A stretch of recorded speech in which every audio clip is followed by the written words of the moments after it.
Okay, hi everyone, my name is Sandoval, and today we'll be working on a problem dealing with exponential growth and decay. So, exponential growth and decay, it's usually used for natural applications, which include population growth, compounded interest, radioactive dating, and decay, as well as half-life, which is what we're focusing on today.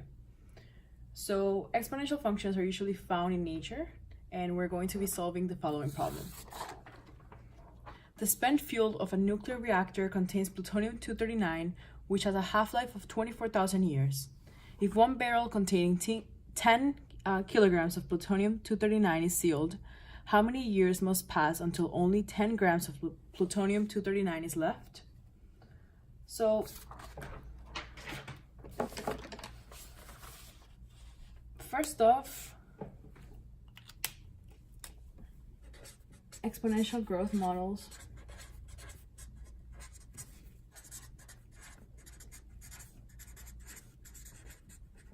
must be applied.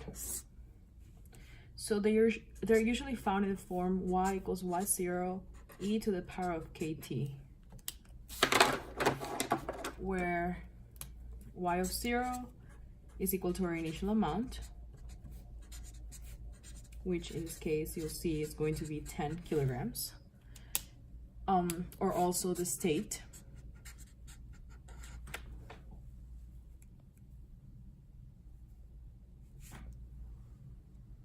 and where k is going to be our positive growth constant.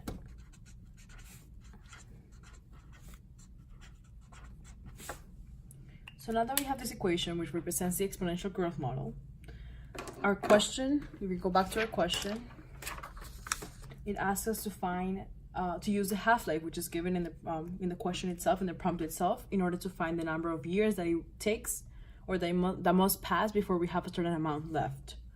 So now,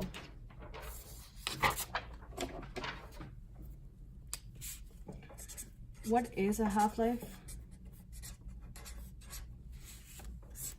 A half-life refers to the time it takes for a quantity to be reduced by 1/2. So that means that because the amount of plutonium-239 is decreasing over time, we must now use the exponential decay model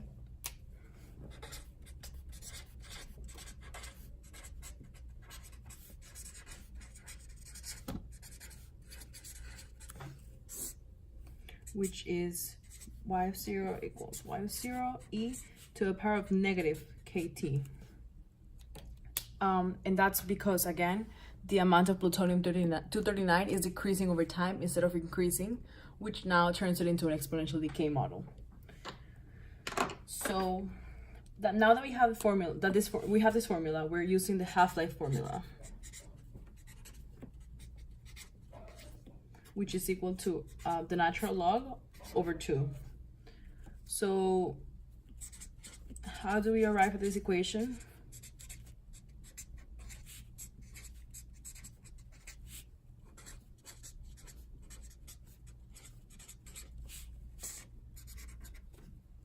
Well,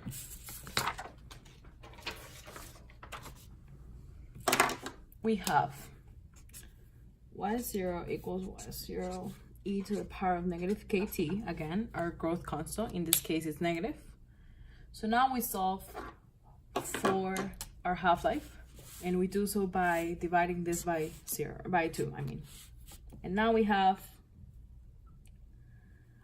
y of 0 over 2 equals y0 e to the negative kt. Then we must divide both sides by y of 0, and we arrive to 1/2, referring back to here, such, is equal to e to the power of negative kt. So then, if we take the natural log of both of them, since we're dealing with e, which is our Euler's number, we arrive at the natural log of 1/2 is equal to the natural log of e to the power of negative kt. And then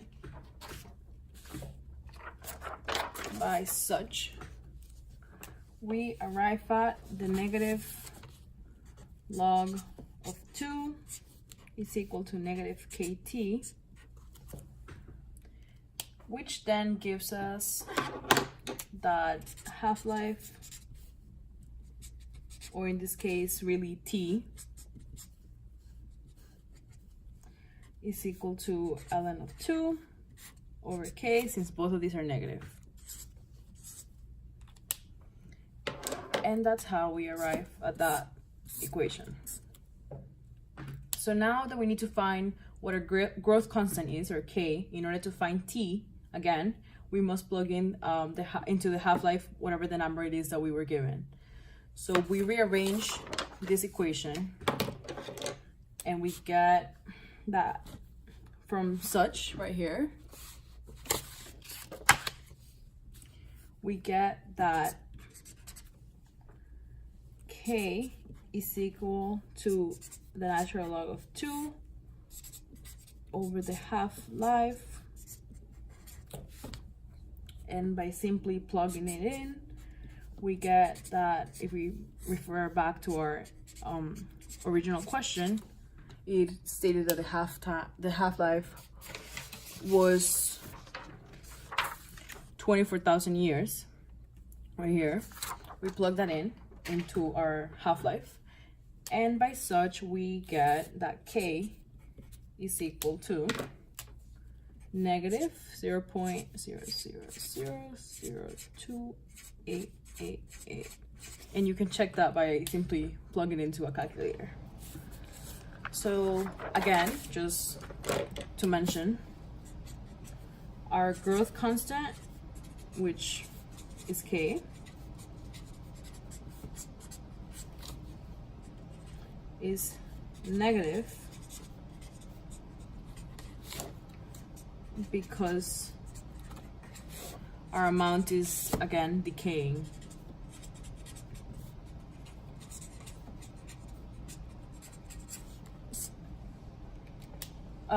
Thus the amount of plutonium-239 will be only 10 grams of 10K, or well, 10 kilograms, when you have,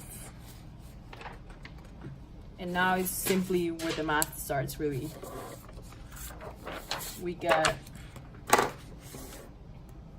again, our formula, our original formula.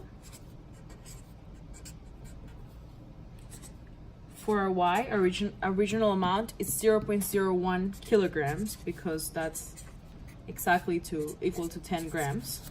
That's simply conversion. So then we get that is equal to 10, which is 10 kilograms, original amount in the question. E to the power of, then we plug in our constant, our growth constant, which is what we had found previously. And we get that was, again, just plug in the numbers,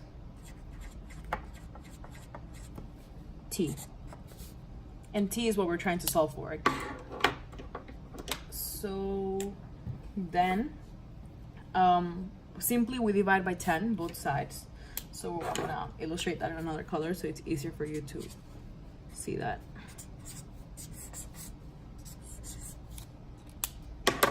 And we get 0.001 is equal to E, to again just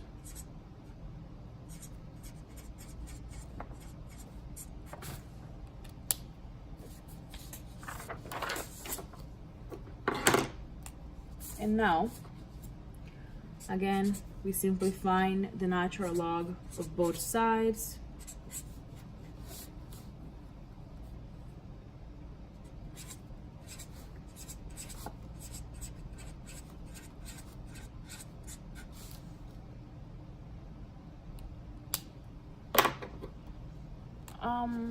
And then since we're finding t, all we have to do is simply divide by our negative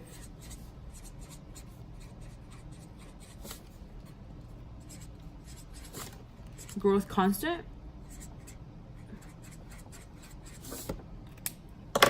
And we arrive at T is equal to 239,188 years. So as our final solution, we simply have that it will take us 239,188 years for 10 grams of plutonium 239 to be left. And that is how you use exponential growth and decay models and a half-life in order to find the amount of years that it takes for a certain amount to be left.